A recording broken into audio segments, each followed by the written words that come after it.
Ibu yang dikasihi Tuhan, mari kita sama-sama memuji dan menyembah Tuhan di rumah-rumah kita dan di tempat di mana kita menyembah hari ini. Kita mau menyembah Tuhan dengan sungguh-sungguh. Mari kita siapkan hati kita dan kita berdoa. Tuhan Yesus, terima kasih Tuhan. Biarlah Tuhan kami boleh bersuka cita di hadapan-Mu Tuhan pagi hari ini. Karena kami tahu Tuhan, Engkau selalu ada bersama dengan kami. Dan Kau selalu memberkati seluruh kehidupan kami Tuhan. Biarlah pagi hari ini kami membawa persembahan kami lewat pujian dan penyembahan kami. Dan biarlah Tuhan pujian dan penyembahan ini boleh manis Kau dengar Tuhan, menyukakan hati-Mu. Dan biarlah puji-pujian dan pengagungan ini Tuhan betul-betul keluar dari dalam hati kami, bahkan dari hidup kami Tuhan. Dan Engkau disukakan Tuhan. Terima kasih Tuhan Yesus, haleluya.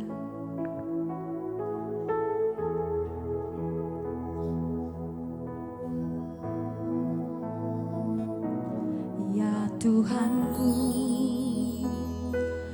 aku hendak bernyanyi bagi-Mu selama aku hidup. Amin. Ya Allahku, aku hendak bermazmur bagi-Mu selagi ku ada. Sekali lagi katakan, ya Tuhan, ya Tuhanku, aku hendak bernyanyi bagi-Mu. Amin. Selama aku hidup, ya Allahku, aku hendak bermazmur bagi-Mu selagi ku ada. Inilah yang ku renungkan setiap waktu. Biar nyanyian dan pengagungan Tuhan, nyanyian pujian dan pengagungan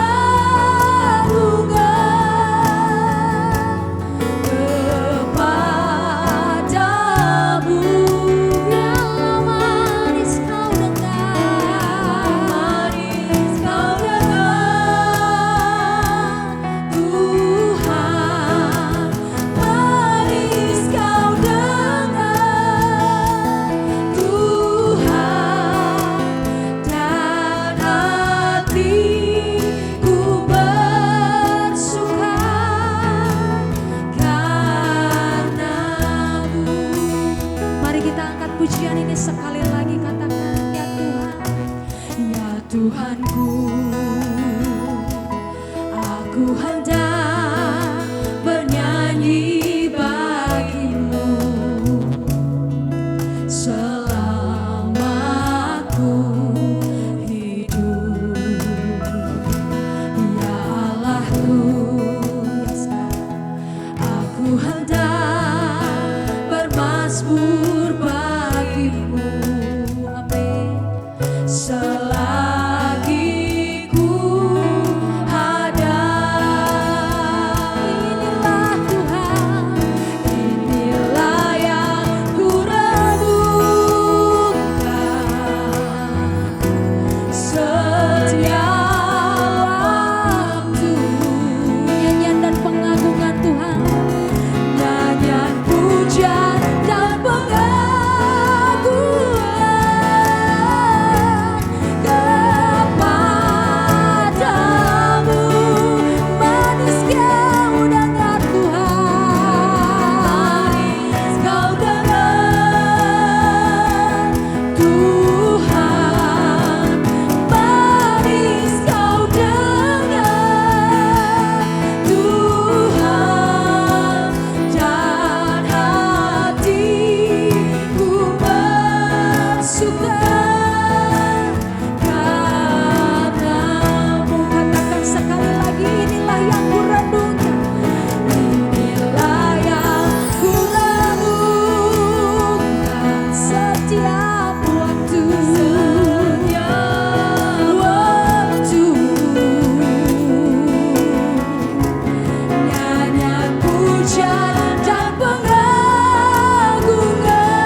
to worship you, oh my soul, rejoice, take joy, my King, in what you hear. Let it be sweet, let it be a sweet, sweet sound in your ear. Mari katakan dengan sungguh-sungguh, I love you, Lord. I love you, Lord. And I lift my voice to worship you, oh God, to worship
rejoice.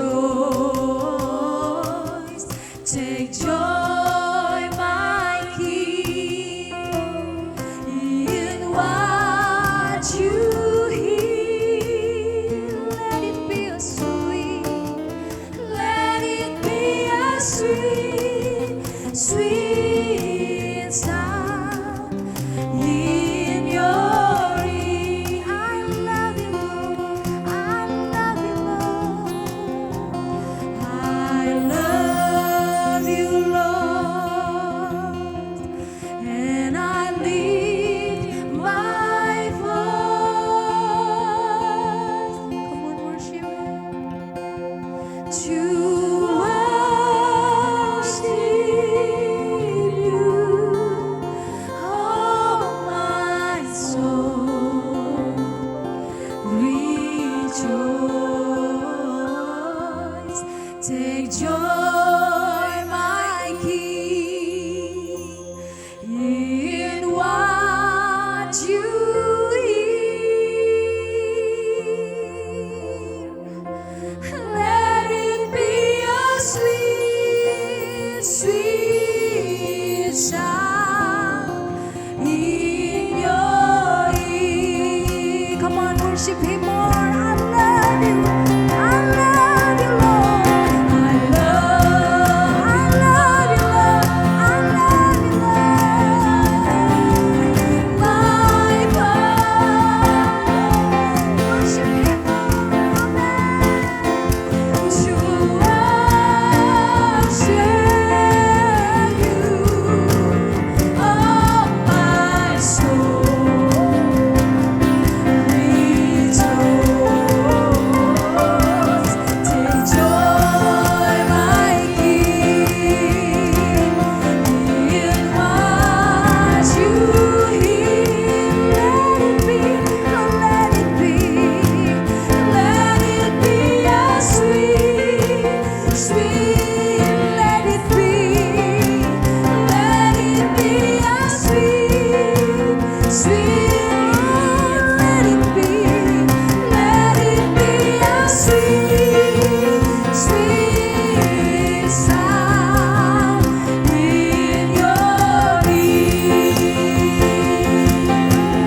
Haleluya, haleluya. Segala pujian, pengagungan, hormat bagimu, Raja yang mulia, Raja di atas segala raja. Kami meninggikan namamu, Raja yang besar.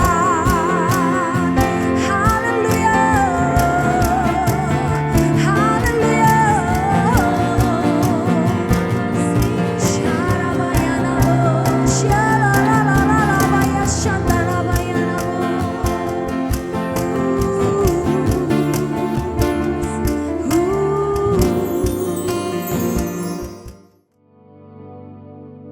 Yehezkiel pasal 33. Nubuatan pengharapan bagi Israel. Tugas Yehezkiel sebagai penjaga. Lalu datanglah firman Tuhan kepadaku, "Hai anak manusia, berbicaralah kepada teman-temanmu sebangsa, dan katakanlah kepada mereka, kalau aku mendatangkan pedang atas sesuatu negeri, dan bangsa negeri itu mengambil seorang dari antara mereka, dan menetapkan dia menjadi penjaganya, dan penjaga ini melihat pedang itu datang atas negerinya, lalu meniup sangkakala untuk memperingatkan bangsanya. Kalau ada seorang yang memang mendengar suara sangkakala itu, tetapi ia tidak mau diperingatkan, sehingga sesudah pedang itu datang ia dihabiskan, darahnya tertimpa kepadanya sendiri. Ia mendengar suara sangkakala, tetapi ia tidak mau diperingatkan, darahnya tertimpa kepadanya sendiri. Kalau ia mau diperingatkan, ia menyelamatkan nyawanya. Sebaliknya penjaga yang melihat pedang itu datang, tetapi tidak meniup sangkakala, dan bangsanya tidak mendapat peringatan, sehingga sesudah pedang itu datang, seorang dari antara mereka dihabiskan, orang itu dihabiskan dalam kesalahannya. Tetapi aku akan menuntut pertanggungan jawab atas nyawanya dari penjaga itu. Dan engkau anak manusia, aku menetapkan engkau menjadi penjaga bagi kaum Israel. Bila mana engkau mendengar sesuatu firman daripadaku, peringatkanlah mereka demi namaku. Kalau aku berfirman kepada orang jahat, "Hai orang jahat, engkau pasti mati," dan engkau tidak berkata apa-apa untuk memperingatkan orang jahat itu supaya bertobat dari hidupnya, orang jahat itu akan mati dalam kesalahannya. Tetapi aku akan menuntut pertanggungan jawab atas nyawanya daripadamu. Tetapi jikalau engkau memperingatkan orang jahat itu supaya ia bertobat dari hidupnya, tetapi ia tidak mau bertobat, ia akan mati dalam kesalahannya, tetapi engkau telah menyelamatkan nyawamu. Dan engkau anak manusia, katakanlah kepada kaum Israel, kamu berkata begini, pelanggaran kami dan dosa kami sudah tertanggung atas kami, dan karena itu kami hancur. Bagaimanakah kami dapat tetap hidup? Katakanlah kepada mereka, demi aku yang hidup, demikianlah firman Tuhan Allah, aku tidak berkenan kepada kematian orang fasik, melainkan aku berkenan kepada pertobatan orang fasik itu dari kelakuannya, supaya ia hidup. Bertobatlah dari hidupmu yang jahat itu. Mengapakah kamu akan mati, hai kaum Israel? Dan engkau anak manusia, katakanlah kepada teman-temanmu sebangsa, kebenaran orang benar tidak menyelamatkan dia. Pada waktu ia jatuh dalam pelanggaran, dan kejahatan orang jahat tidak menyebabkan dia tersandung, pada waktu ia bertobat dari kejahatannya. Dan orang benar tidak dapat hidup karena kebenarannya, pada waktu ia berbuat dosa. Kalau aku berfirman kepada orang benar, engkau pasti hidup, tetapi ia mengandalkan kebenarannya, dan ia berbuat curang. Segala perbuatan-perbuatan kebenarannya tidak akan diperhitungkan, dan ia harus mati dalam kecurangan yang diperbuatnya. Kalau aku berfirman kepada orang jahat, engkau pasti mati, tetapi ia bertobat dari dosanya, serta melakukan keadilan dan kebenaran, orang jahat itu mengembalikan gadaian orang. Ia membayar ganti rampasannya, menuruti peraturan-peraturan yang memberi hidup, sehingga tidak berbuat curang lagi. Ia pasti hidup, ia tidak akan mati. Semua dosa yang diperbuatnya tidak akan diingat-ingat lagi. Ia sudah melakukan keadilan dan kebenaran, maka ia pasti hidup. Tetapi teman-temanmu sebangsa berkata, tindakan Tuhan tidak tepat, padahal tindakan mereka yang tidak tepat. Jikalau orang benar berbalik dari kebenarannya dan melakukan kecurangan, ia harus mati karena itu. Sebaliknya, kalau orang fasik bertobat dari kefasikannya, dan ia melakukan keadilan dan kebenaran, ia pasti hidup karena itu. Tetapi kamu berkata, tindakan Tuhan tidak tepat, aku akan menghakimi kamu, masing-masing menurut kelakuannya, hai kaum Israel. Berita kejatuhan Yerusalem. Pada tahun ke-11, sesudah pembuangan kami, dalam bulan yang ke-10, pada tanggal 5 bulan itu, datanglah kepadaku seorang yang terluput dari Yerusalem dan berkata, kota itu sudah ditaklukkan. Maka kekuasaan Tuhan meliputi aku pada malam sebelum kedatangan orang yang terluput itu, dan Tuhan membuka mulutku pada saat menjelang kedatangan orang yang terluput itu pada pagi hari. Mulutku sudah terbuka dan aku tidak bisu lagi. Israel berkeras hati di negerinya dan di pembuangan. Lalu datanglah firman Tuhan kepadaku, hai anak manusia, orang-orang yang tinggal pada reruntuhan-reruntuhan ini, yaitu yang di tanah Israel, berkata begini, Abraham adalah seorang diri, tatkala ia mendapat tanah ini menjadi miliknya. Tetapi kita banyak, tentu tanah ini diberikan kepada kita menjadi milik. Oleh karena itu katakanlah kepada mereka, beginilah firman Tuhan Allah, kamu makan daging dengan darahnya, kamu melihat juga kepada berhala-berhalamu, dan kamu menumpahkan darah. Apakah kamu akan tetap memiliki tanah ini? Kamu bersandar pada pedangmu, kamu melakukan kekejian, dan masing-masing mencemari istri sesamanya. Apakah kamu akan tetap memiliki tanah ini? Katakanlah begini kepada mereka, beginilah firman Tuhan Allah, demi aku yang hidup, orang-orang yang tinggal pada reruntuhan-reruntuhan akan mati rebah oleh pedang, dan orang-orang yang di padang akan kuberikan kepada binatang liar menjadi makanannya, dan orang-orang yang di dalam kubu dan gua akan mati kena sampar. Tanah ini akan kubuat musnah dan sunyi sepi, dan kecongkakannya yang ditimbulkan kekuatannya akan berakhir. Gunung-gunung Israel akan menjadi sunyi sepi, sehingga tidak seorang pun berani melintasinya. Dan mereka akan mengetahui bahwa akulah Tuhan, pada saat aku membuat tanah ini musnah dan sunyi sepi, oleh karena semua perbuatan-perbuatan mereka yang keji yang mereka lakukan. Dan engkau anak manusia, teman-temanmu sebangsa, bercakap-cakap mengenai engkau dekat tembok-tembok dan di pintu rumah-rumah. dan berkata satu sama lain, masing-masing kepada temannya, "Silakan datang dan dengar apa yang difirmankan oleh Tuhan." Dan mereka datang kepadamu seperti rakyat berkerumun dan duduk di hadapanmu sebagai umatku. Mereka mendengar apa yang kau ucapkan, tetapi mereka tidak melakukannya. Mulutnya penuh dengan kata-kata cinta kasih, tetapi hati mereka mengejar keuntungan yang haram. Sungguh, engkau bagi mereka seperti seorang yang melakukan syair cinta kasih dengan suara yang merdu, dan yang pandai main kecapi. Mereka mendengar apa yang kau ucapkan, tetapi mereka sama sekali tidak melakukannya. Kalau hal itu datang dan sungguh akan datang, mereka akan mengetahui bahwa seorang nabi ada di tengah. Tuhan Yesus, terima kasih untuk pagi hari ini. Terima kasih untuk berkat yang boleh kami terima dari malam sampai dengan pada pagi hari ini. Tuhan, kami mau berdoa untuk setiap hamba-hamba Tuhan dimanapun mereka berada. Kiranya Engkau memberkati pelayanan mereka, jadikan mereka berkat dimanapun mereka ditempatkan. Kami juga berdoa untuk bangsa dan negara kami Indonesia. Kami berdoa untuk setiap kesejahteraan dan apapun yang menjadi masalah di bangsa dan negara ini. Kami percaya bahwa Engkau turut campur tangan dalam setiap masalah yang ada di bangsa ini. Berkati setiap pemimpin yang ada. Kami percaya bahwa mereka adalah orang-orang yang Tuhan pilih. Kami juga berdoa untuk setiap anak-anak-Mu yang sedang mengalami sakit penyakit. Kami berdoa kiranya Engkau Tuhan memberikan kesembuhan yang luar biasa. Biarlah mereka boleh menjadi kesaksian dalam kehidupan mereka, bahwa Engkau turut bekerja dalam setiap hidup mereka. Terima kasih Tuhan. Bapa kami yang di sorga, dikuduskanlah nama-Mu, datanglah kerajaan-Mu, jadilah kehendak-Mu di bumi seperti di surga. Berikanlah kami pada hari ini makanan kami yang secukupnya, dan ampunilah kami akan kesalahan kami, seperti kami juga mengampuni orang yang bersalah kepada kami. Dan janganlah membawa kami ke dalam pencobaan, tetapi lepaskanlah kami daripada yang jahat. Karena Engkaulah yang mempunyai kerajaan dan kuasa dan kemuliaan sampai selama-lamanya. Amin.